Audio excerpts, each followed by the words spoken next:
नमस्कार। आसतु देखा आज आउ गोटे मठ बा मंदिर यही पीठ को दर्शन करवा। ये बहुत ऐतिहासिक पीठ, एठार बहु किंवदंती अच्छी।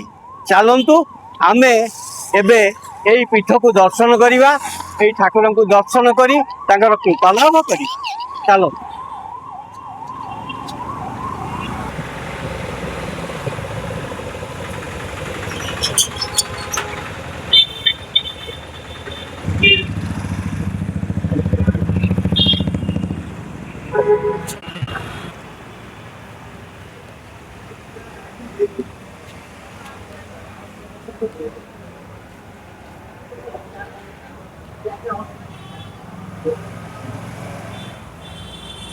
देखो सांग माने ये हूँ गणेश कार्तिकंकर मंदिर। ये बहु पुरातन रु ए मंदिर एठार अच्छी। धीरे धीरे तार नवीकरण होती, अति सुंदर कारुकार्य होती।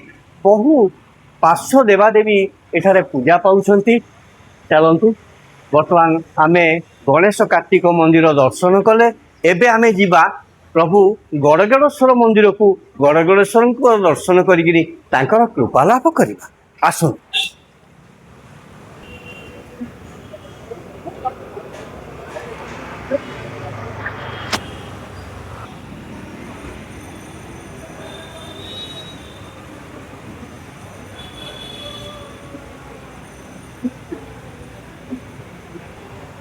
आसतु सांग माने आमे एबे प्रभु गड़गड़ेश्वर को एठारे दर्शन करवा।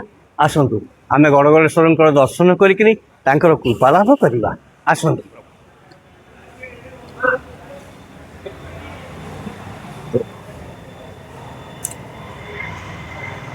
देखंतु एठी स्वयं प्रभु गड़गड़ेश्वर विद्यमान होइछंती।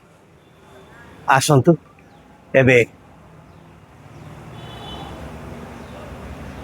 आमे मां को दर्शन करवा।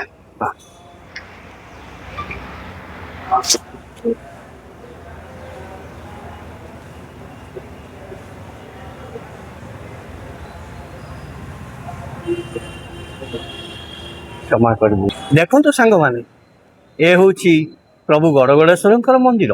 आर बहुत इतिहास अच्छी। एठार माँ विद्यमान होती। आमे माँ को एबे दर्शन कले। एठी मध्य ठाकुर बहुत काम चली। ये काम सरीगला ये पीठर महात्म्य बहुत बढ़ीज। बहु दर्शक माने आसंती एठी ठाकुर को दर्शन करने। विशेष करी श्रावण मासरे प्रत्येक सोमवार दिन एठी महानदी की बहुत काउड़िया भक्त माने आसंती। से माने महानदी रे गाधेई पाधेई ये गड़गड़ेश्वर मंदिर को आसंती।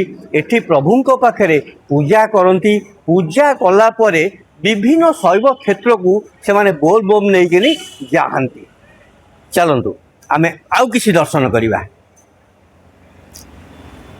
बुले कि नियो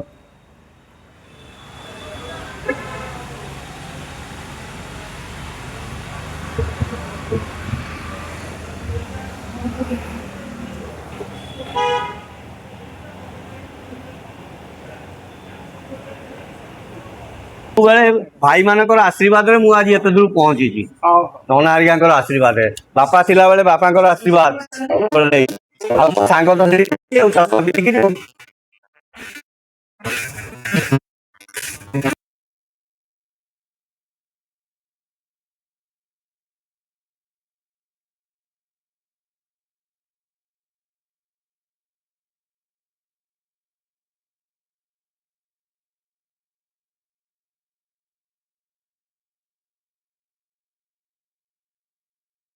नना नमस्कार। नमस्कार आज्ञा। नना ये हूँ गड़गड़िया मंदिर। आज्ञा एठी लोकंकर भक्त मानकर बहुत भीड़ हुए। आज्ञा प्रति वर्ष ए श्रावण मासरे जो काउड़िया माने आसंती महानदी रे से माने स्नान करिकिनी ए गड़गड़ेश्वर को दर्शन करती। एठी पूजा पाठ करिकिनी भारतर विभिन्न शैव पीठ को से जल नहीं जाती। आज्ञा ये गड़गड़ेश्वर मंदिर महात्म्य कौन अच्छी कहे आगे ठाकुर ना कौन थी? ठाकुर महादेव ना खड़गेश्वर बर्तमान गड़गड़ेश्वर। गड़गड़ेश्वर हमारा कारण चैतन्य महाप्रभु पुरी आसिकी गड़ी गड़ी ए जगह जाइए। नहीं पुरी नुह ଚୈତନ୍ୟ ମହାପ୍ରଭୁ ମୁଁ ଯାହାଟା ଶୁଣିଛି ଚୈତନ୍ୟ ମହାପ୍ରଭୁ ଯେତେବେଳେ ବେଙ୍ଗଲରୁ ଆସିଲେ ୱେଷ୍ଟ ବେଙ୍ଗଲରୁ ଆସିଲେ ଏଇ ନଈ ପାରି ହେଇକିନି ପାରି ସେ ଯେତେବେଳେ ଏଠି ମହାପ୍ରଭୁଙ୍କ ପହଞ୍ଚିଲେ ପାଖରେ ଗଡିକି ହଁ ସିଏ ଭାବିଲେ କଣ ଏଇଟା ବୋଧେ ଶ୍ରୀକ୍ଷେତ୍ର ଆଜ୍ଞା, ସେ ଆଜ୍ଞା। ଶ୍ରୀକ୍ଷେତ୍ରକୁ ଆସୁଥିଲେ ସେ ଏଇଟାକୁ ଶ୍ରୀକ୍ଷେତ୍ର ଭାବିକିନି ଗଡି। ଏଇଠି ଗଡି ଗଲେ ଆଜ୍ଞା। ସେବେଠାରୁ ଏ ଠାକୁରଙ୍କ ନାଁ ଗଡଗଡେଶ୍ୱର। ଗଡ଼ଗଡ଼େଶ୍ୱର ହେଇଛି। ଆଚ୍ଛା ନନା ଏ ଠାକୁରଙ୍କର ପର୍ବପର୍ବାଣୀ ସବୁ କଣ? କାର୍ତ୍ତିକ ମାସର ବଡ ଓଷା ଦିନ ବଡ ପର୍ବ। ଆଜ୍ଞା। କାର୍ତ୍ତିକଠୁ ପୂର୍ଣ୍ଣିମାଠୁ 7 ଦିନ ବାଲିଯାତ୍ରା ପର୍ଯ୍ୟନ୍ତ ଠାକୁରଙ୍କର ବଡ ସିଂହାର ବେଶ। ଆଜ୍ଞା। ଶ୍ରାବଣ ମାସରେ ଲକ୍ଷାଧିକ ଭକ୍ତ ଆଜ୍ଞା। ପ୍ରତ୍ୟେକ ପାଳିରେ ଆଜ୍ଞା। ହଜାର ହଜାର ଭକ୍ତ ଏଠୁ ପାଣି ଉଠେଇକି ଆଜ୍ଞା। ନାନାଦି ଶୈବ ପୀଠ ଯାତ୍ରା କରନ୍ତି। ଆଜ୍ଞା। ପ୍ରତ୍ୟେକ ଶ୍ରାବଣ ସୋମବାର ଦିନ 10,000ରୁ ଉର୍ଦ୍ଧ୍ୱ ଆଜ୍ଞା। ଭକ୍ତ ପାଣି ଆସି ଠାକୁର ମହାପ୍ରଭୁ ପୀଠରେ ଢାଳିକି ଆଜ୍ଞା ଆଜ୍ଞା। ଆଉ କଣ ସବୁ ଅଛି ଏଠି? ଶିବରାତ୍ରି ବଡ ଉତ୍ସବ ହଁ ଗୋଟେ ମହାଦୀପ ଆଉ ଉଠେ। ଶୀତଳ ଷଷ୍ଠୀ ଆଜ୍ଞା। ସବୁ ଯାକ ପର୍ବ ସବୁ ପର୍ବ ମହାଦେବଙ୍କର ଯେତକ ପର୍ବ ସବୁ ଯାକ ସବୁ ଭଲ ପର୍ବ ଭାବରେ ଏଠି ହୁଏ। ଭଲ ହୁଏ। ଆଚ୍ଛା ଆପଣ ବଂଶାନୁକ୍ରମେ ତାର ଠାକୁରଙ୍କର ସେବା ସେବା କରି କରି ଆମେ ଆସୁଛନ୍ତି। ଆସୁ। ବର୍ତ୍ତମାନ ଆପଣଙ୍କ ନାଁଟା କୁହନ୍ତୁ। ଦେବାଶିଷ ପଣ୍ଡା ଲିଟୁ ନନା ଲିଟୁ ଚତୁର୍ଥ ନନା। ପିଢି। ଆମେ ସମସ୍ତେ ଜାଣିଛୁ ଲିଟୁ ନନା ନାଁରେ ଆପଣଙ୍କୁ ସମସ୍ତେ ଜାଣିଛୁ। ଆଜ୍ଞା। ବାପାଙ୍କ ନାଁ ଜେଜେବାପାଙ୍କ ନାଁ ଟିକେ କହିଦିଅନ୍ତୁ। ବାପାଙ୍କ ଜେଜେବାପାଙ୍କ ନାଁ କୃଷ୍ଣମୋହନ ପଣ୍ଡା। ଆଜ୍ଞା। ବାପାଙ୍କ ନାଁ ଲେଟ୍ ବିଷ୍ଣୁଦତ୍ତ ପଣ୍ଡା। ଆଜ୍ଞା। ଯାହା ହଉ ନନା ବହୁତ ବହୁତ ଧନ୍ୟବାଦ ଆଜ୍ଞା। ଆପଣଙ୍କ ଦର୍ଶନ ପାଇ ଠାକୁରଙ୍କ ମହାଦେବଙ୍କ ଦର୍ଶନ ପାଇ ଆଜ୍ଞା। ଆମେ ଆଜି ଧନ୍ୟ ମନେ ହେଲୁ ଧନ୍ୟ ହେଲୁ ଠାକୁରଙ୍କର ଆଶୀର୍ବାଦ ପାଇଲୁ ଆପଣଙ୍କ ଆଶୀର୍ବାଦ କହିଲୁ। ଆପଣ ଏମିତି ଆଶୀର୍ବାଦ କରନ୍ତୁ ଆମେ ଚେଷ୍ଟା କରୁଛୁ ଏ ଜାଗାର ଠାକୁରଙ୍କର ଉତ୍ତର ଉନ୍ନତି ହଉ ଏ ଠାକୁରଙ୍କର ନାଁ ପ୍ରଚାର ପ୍ରସାର ହଉ ଜୟ ଏ ପୀଠର ନାଁ ପ୍ରଚାର ପ୍ରସାର ହଉ। ହଉ ନନା ଆଜ୍ଞା ଜୟ ଜୟ। ଚା ପିଇକି ବାବା ହେଇଯିବ।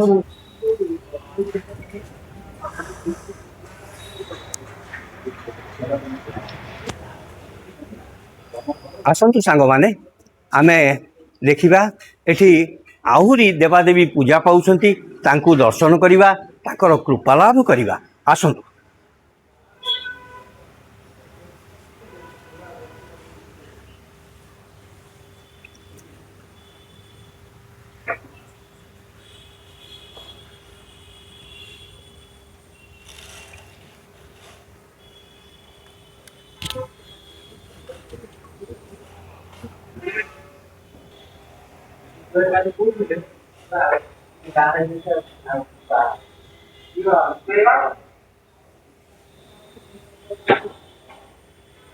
ଏଠାରେ ମା ମହାଲକ୍ଷ୍ମୀ ବିଜେ କରିଛନ୍ତି। ଚାଲନ୍ତୁ ଆମେ ତାଙ୍କୁ ଦର୍ଶନ କରିବା ତାଙ୍କର କୃପା ଲାଭ କରିବା। ଚାଲନ୍ତୁ। ଜୟ ମା ମହାଲକ୍ଷ୍ମୀ ଜୟ ପ୍ରଭୁ ଜୟ। ଦେଖନ୍ତୁ ସାଙ୍ଗମାନେ ଏଠି ସ୍ୱୟଂ ରାମଚନ୍ଦ୍ର ମାତା ସୀତା ଲକ୍ଷ୍ମଣ ଶତ୍ରୁଘ୍ନ ଭରତ ହନୁମାନ ଆଉ ପ୍ରଭୁ ଜଗନ୍ନାଥ ମଧ୍ୟ ବିଜେ କରିଛନ୍ତି। ଆସନ୍ତୁ ତାଙ୍କୁ ପ୍ରଣାମ କରିକିରି ତାଙ୍କର ଆଶୀର୍ବାଦ ଗ୍ରହଣ କରିବା।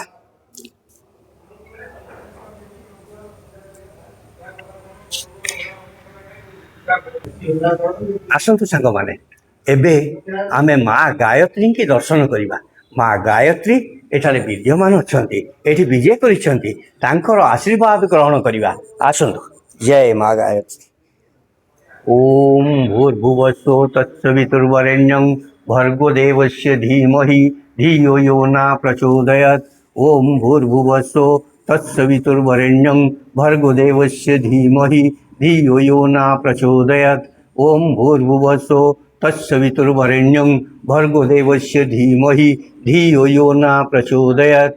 ओं शांति शांति शांति हरि ओम तत्सत्। ହଉ ଯେତିକି ଆପଣ ଜାଣିଛନ୍ତି ଆପଣ କୁହନ୍ତୁ। ହଁ ଆଜ୍ଞା ଯେତିକି ଜାଣିଛୁ କହୁଛୁ ଆଜ୍ଞା ଯେତିକି ଜାଣିଛୁ କହୁଛୁ ଯେତେବେଳେ ଆମର ମୁକୁନ୍ଦ ଦେବ ଆଜ୍ଞା ଯେତେବେଳେ ଆସିଲେ ହୁଁ ସେତେବେଳେ ବରଗଡିଷ୍ଠ ମହାଦେବ ଥିଲେ ହୁଁ ଆଜ୍ଞା ବମ୍ବେ ଆସିଥିଲେ। ଆଜ୍ଞା ମହାଦେବ ଥିଲେ ହୁଁ ଗୋଟେ ଛୋଟିଆ ମନ୍ଦିର କରିଥିଲେ। ଛୋଟିଆ ମନ୍ଦିର ଗୋଟେ କରିଥିଲେ ହୁଁ ଆଦି ଠାକୁର ଥିଲେ। ତାପରେ ଯେତେବେଳେ ଚୈତନ୍ୟ ମହାପ୍ରଭୁ ଆସିଲେ 1500 କେତେ କେତେ ମଶାର ହଁ ସେତେବେଳେ ଆଜ୍ଞା ଏଠି ନଈ ବାଲି ଥିଲା। ମହାଦେବ ବାବା ଭକ୍ତମାନଙ୍କୁ ଧରିକି ଗଳା ଗଳି ଗড়ା ପଡ଼ା କରୁଥିଲେ ଆଜ୍ଞା ସେଇଠି ଗୋଟେ ଗଡ଼ଗଡ଼ିଆ ଆଚ୍ଛା ମହାଦେବଙ୍କ ନାଁ ଥିଲା ଖଡ଼ଗେଶ୍ୱର ଖଡ଼ଗେଶ୍ୱର ଖଡ଼ଗେଶ୍ୱର। ଚୈତନ୍ୟ ଦେବ ଆସି ଗଡ଼ି ଯିବାରୁ ଏଠାରେ ନାଁ ହେଲା ଗଡ଼ଗଡ଼େଶ୍ୱର। ଆଉ ଏଠି ସବୁ ପର୍ବପର୍ବାଣୀ କ'ଣ ସବୁ? ପର୍ବପର୍ବାଣି ଏଠି ଗୋଟେ ବଡ଼ ପର୍ବ ହେଲା କାର୍ତ୍ତିକ ମାସ। କାର୍ତ୍ତିକ ମାସ। ଶିବରାତ୍ରି କାର୍ତ୍ତିକ ମାସ ଗୋଟେ ବୋଲବମ୍। ଶିବରାତ୍ରି ଏ କାର୍ତ୍ତିକ ମାସ ହେଲା ମାନେ ଏଇଠି ନୌବାଣିଜ୍ୟ ଲୋକ ଏଇଠି ଯୋଉମାନେ ଆଗେ ଯାଉଥିଲେ ଇଏକୁ ଜାଭା ସୁମାତ୍ରା ବା- ଇଣ୍ଡୋନେସିଆ ସେମାନେ କ'ଣ- ବେପାର ବାଣିଜ୍ୟ କରିବାକୁ ଏମାନେ ହେଲେ କିଏ ସାଧବ ମାନେ। ସାଧବ ମାନେ ଆଜ୍ଞା ଏଇଠୁ ତାଙ୍କର ଷ୍ଟାର୍ଟିଂ। ଆଜ୍ଞା ଆଗ ଏଇଠୁ ଯାଉଥିଲେ ତେଣୁକରି ସେ କାର୍ତ୍ତିକ ପୂର୍ଣ୍ଣିମା ଦିନ ଯାଆନ୍ତି। ଆଜ୍ଞା କ'ଣ ବହି ଫହି ଛାଡ଼ି ଦେଇଛ ହଁ ସେତିକିବେଳେ ଯାଆନ୍ତି। ହଁ ତାପରେ ତାଙ୍କ କାମ ସାରି ବେପାର ସାରି ଫେରନ୍ତି। ଆଜ୍ଞା ତ ସେଇ ଯୋଉ ଯିବାଟା ହଁ। କାର୍ତ୍ତିକ ପୂର୍ଣ୍ଣିମା ଦିନ ଯାଆନ୍ତି ଏବଂ ହଁ। ସେ ପୂର୍ଣ୍ଣିମା ଦିନଟା ରହିଯାଇଛି ଗୋଟେ କିମ୍ବଦନ୍ତୀ କ'ଣ ବାଲିଯାତ୍ରା। ବାଲିଯାତ୍ରା ଆଜ୍ଞା ଆଜ୍ଞା ରହସ୍ୟ ହଁ ବାଲିଯାତ୍ରାର ସୃଷ୍ଟି ସେଇଠୁ। ସେଇଠୁ। ତେଣୁ ବାଲିଯାତ୍ରା ହେଲା ହଁ ସେତେବେଳେ। ଆଉ ବାଲିଯାତ୍ରା ଯୋଉ ହଉଥିଲା ଆଗେ 3 ଦିନ ହଉଥିଲା ହଁ ବୁଝିଲେ। ଆଜ୍ଞା ଆଗ 3 ଦିନ ହଉଥିଲା ପୂର୍ଣ୍ଣମୀ ଛାଡ଼ ଖାଇ ତାବାସୀ ଆଜ୍ଞା 3ଟି ଦିନ ବାଲିଯାତ୍ରା ହଉଥିଲା। ମୁଁ ପିଲାବେଳକୁ ଦେଖିଛି 3 ଦିନ ହୁଏ। ଆଉ ପ୍ରବଳ ଭିଡ଼ ବି ହୁଏ। ଆଜ୍ଞା 3 ଦିନ ତ ଯାତ୍ରା ହୁଏ ଆଉ ଆଜ୍ଞା ସେଇଟା ଆସ୍ତେ ଆସ୍ତେ ଆସ୍ତେ ଆସ୍ତେ ଏଇ ଉପର ପଡ଼ିଆରେ ହୁଏ ଏଇ ପଡ଼ିଆରେ ହୁଏ ତଳ ପଡ଼ିଆ ନଥିଲା ନା। ନଈ ଚଲା। ତଳ ପଡ଼ିଆ ଏବେ ହେଇଛି ଜାନକୀ ପଟ୍ଟନାୟକ ଅମଳରେ ହେଇଯାଏ। ହେଇଛି ଆଜ୍ଞା କିନ୍ତୁ ସିଏ ଯୋଉ ବାଲିଯାତ୍ରା ହୁଏ ଉପରେ ଆଜ୍ଞା 3 ଦିନ ହୁଏ। ଆଜ୍ଞା ଆଉ ସେତେବେଳେ ଯୋଉ ମିଠା ହଉଥିଲା ଆଜ୍ଞା। ଗୋଟାକ 10 ସେରେ 15 ସେରେ 12 ସେରେ। ହଁ ହଁ ଗୋଟା ଗୋଟା ମିଠା ହଁ ବାପା ଗୋଟା ଜଲପି ସେର ଏଡେ ବଡ଼ 1200 ଜଲପି ସେର ଆଜ୍ଞା ଆଜ୍ଞା ଗୋଟା ଜଲପି ହେଇଥିବ ହଁ ମାନେ ଗୋଟେ ଚକ ଭଳିଆ ଡେଲି ଆଜ୍ଞା ଆଜ୍ଞା ଆଜ୍ଞା ଟଙ୍ଗେଇ ଦେବେ ସେ ଦୋକାନରେ ହେଲା। ଆଜ୍ଞା ଆଉ ସେ କାଳୀ ପୂଜା ଯୋଉ ଭୋଗ ଗୁଡ଼ା କ'ଣ ଫେଣି ଫେଣି ଅଛି ଆଜ୍ଞା ଗଦା ହେଇଥିବ କାହିଁରେ କ'ଣ ତା ମାନେ ସେ ମେଢ଼ ଭଳିଆ ହେଇଥିବ ତାଙ୍କ ଆଜ୍ଞା ଆଜ୍ଞା ଦୋକାନରେ। ଏ ତ ଆଉ କୋଉଠି ବି ନାହିଁ ସେ ମେଢ଼ ମୁଁ ଆଉ ଦେଖୁନି। ହଁ ହଁ ଆଉ ସେଇଠୁ ମିଠା ଇଏ ହୁଏ ସବୁ ବିକ୍ରି ବି ହେଇଯାଏ। ହଁ ଇଏ ନିଏ କ'ଣ କରି ଇଏ ହଁ ଭଗବାନ ଇଏ ସବୁ ସରିଯାଏ। 3 ଦିନ ହଉଥିଲା 3 ଦିନକୁ ଆସି 8-10 ଦିନ ହେଲାଣି। ହେଲାଣି ବର୍ତ୍ତମାନ। ଆଉ ଭିଡ଼ ବି କମୁନି।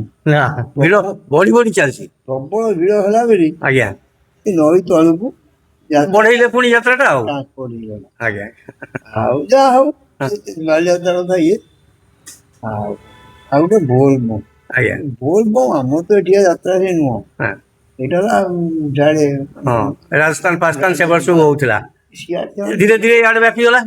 ଇଆଡ଼େ ମାରୱାଡ଼ି ମାନେ ଆରମ୍ଭ କଲେ। ଏଇ ତ ଆରମ୍ଭ କରିଛନ୍ତି ଏଇଠୁ ଆରମ୍ଭ ହେଇଛି। ଏଇଠୁ ଆରମ୍ଭ ହେଇଛି ଏଇଠି 8-10ଟି କାଉଡ଼ି ମାତ୍ର ଯାଉଥିଲା। ଯାଉଥିଲା ଆମେ ପୂଜା କରୁଥିଲୁ ଆଜ୍ଞା ପିଲାବେଳେ। ହଁ ଛୋଟ 10 ବର୍ଷ କଥା କହୁଛି 11 ବର୍ଷ ମତେ। ଆଜ୍ଞା ଆଜ୍ଞା ଆଜ୍ଞା ଯେତେବେଳେ ପୂଜା କରୁଥିଲୁ 10ଟି କାଉଡ଼ି ସନ୍ଧ୍ୟାବେଳେ ଆସୁ। ସନ୍ଧ୍ୟାବେଳେ 10ଟି କାଉଡ଼ି ଗୋଟେ ଏମିତି ଛନ୍ଦିକି ରଖିଦିଅନ୍ତୁ ଗୋଟେ ଚଉରା ଥିଲା ଭଙ୍ଗା ଚଉରା ଆଜ୍ଞା ଗଛ ନଥିଲା ଆଜ୍ଞା ପୂଜା କରି ବିଦା କରୁ। ସେ କେବଳ ଯାଆନ୍ତି କେବଳ ଧବଳେଶ୍ୱର ଆଉ କୁଆଡ଼େ ହଁ ଯାଆନ୍ତି। ଏ ଧବଳେଶ୍ୱର ଆମର ଲିଙ୍ଗରାଜ ହଁ ସେଠି 10ଟା ଯାଇକି 5-10 ବର୍ଷ ପରେ 20ଟା ଆଜ୍ଞା ଯୋଡ଼ା ଗ୍ରୁପ୍ ହେଲା। ଆଜ୍ଞା ସେ ଯୋଡ଼ା ଗ୍ରୁପ୍ ହେଲା ଗୋଟେ ଯାଆନ୍ତି ସନ୍ଧ୍ୟାବେଳୁ ଗୋଟେ ଯାଆନ୍ତି ରାତି 10ଟା ବେଳେ ଦୋକାନ ଫୋକାନ ବନ୍ଦ କରି ଯାଆନ୍ତି। ସେଠି ଯୋଡ଼ିଏ ଗ୍ରୁପ୍ ଆମେ ପୂଜା କରି ବିଦା କରୁ। ଖୁବ୍ ଜୋରେ ଟଙ୍କା 100 ଖଣ୍ଡେ ହେଇଥିଲେ ଯାହା ହଉ ଏଇଟା ହାଉଲା ବଢ଼ି ବଢ଼ି କଳବଡ଼ ଏମିତି ହେଲା ଯାହାକି ଗୋଟେ ଲକ୍ଷାଧିକ ହେଇଗଲା। ଲକ୍ଷାଧିକ ଲକ୍ଷାଧିକ ଫାଷ୍ଟ ଗଲେ ପଇସା ପଡ଼ିବ ମୁଣ୍ଡ ପଳେଇ ହଁ ପରା ଏତେ ହେଇଥିଲା। କେତେ ହେଇଗଲାଣି ଏଇ ଥିଲା ହେଇନି ଏବେ କମିଗଲାଣି। ଏତେ ରେଟ୍ ହେଇଥିଲା ସେ ବାଲିଯାତ୍ରା ଏ ଯୋଉ ବୋଲବମ୍ ସରିଲା ବେଳକୁ ଆମ ଝିଅ ଗୋଟେ ସବୁ ପୁରୀ ଧୂପକାଠି ଧୂପକାଠି ଆଜ୍ଞା ଆଜ୍ଞା ବୁଝିଲେ। ଆଜ୍ଞା ଆଜ୍ଞା ତେଣୁ ସିଏ ଏତେ ରେଟ୍ ବଢ଼ିଲା ଯେ କହିଲାନି। ପୁରୀ ଛୁଆ ଯାହା ଭିତରେ ଯାଆନ୍ତି ମାର୍କେଟ ଭିତରେ ଆଜ୍ଞା ଆଜ୍ଞା ବଜାର ଭିତରେ ହଁ ହଁ ଆଉ ହୋ ହାଲ୍ଲା କରି ଯାଆନ୍ତି। ହଁ ହଁ ତେଣୁ ସିଏ ଆଉ ସବୁ ଅଫିସର ମାନେ ଶୋଇପାରିଲେନି ଭୁଲ ଭାଲ ଭୋଗାଲ ସିଏ ଗୋଟେ ବାଟ କଲେ ଯେ ଏଇ ଯୋଉ ପୁଲିସ ବାଲା ପ୍ରଶାସନ କରିକି ବ୍ୟବସ୍ଥା ସବୁ ନଈ ବନ୍ଧରେ ଏକଡେ ସେକଡେ ଛାଡି ହଁ ଆଉ ଟାଉନ ଭିତରେ ପୁରେଇଲେନି ଆମ ଭିତରେ ପୁରେଇଲେ।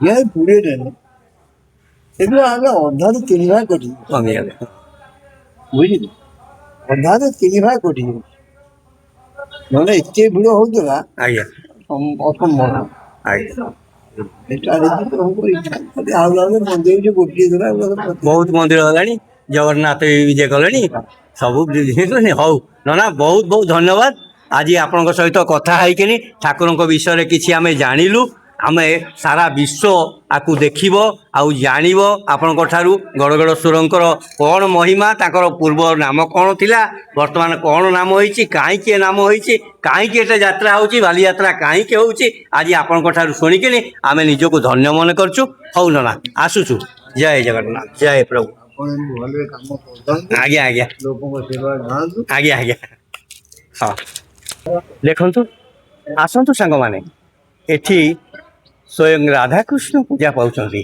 ଚାଲନ୍ତୁ ଆମେ ତାଙ୍କୁ ଦର୍ଶନ କରିବା ତାଙ୍କର କୃପା ଲାଭ କରିବା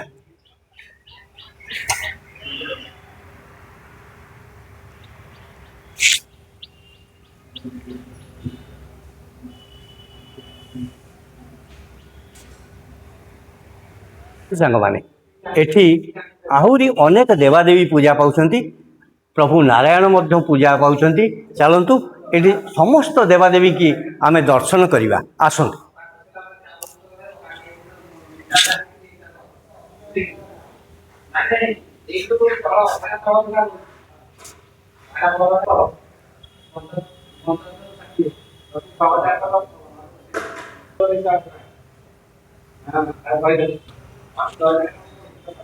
ओम श्रीनाथाय देवाय नमः ओम ब्रह्मा ओम विष्णु ओम महेश्वरा आसतु सांग माने एठी आमे प्रभु विश्वेश्वर को दर्शन करिबा चलतु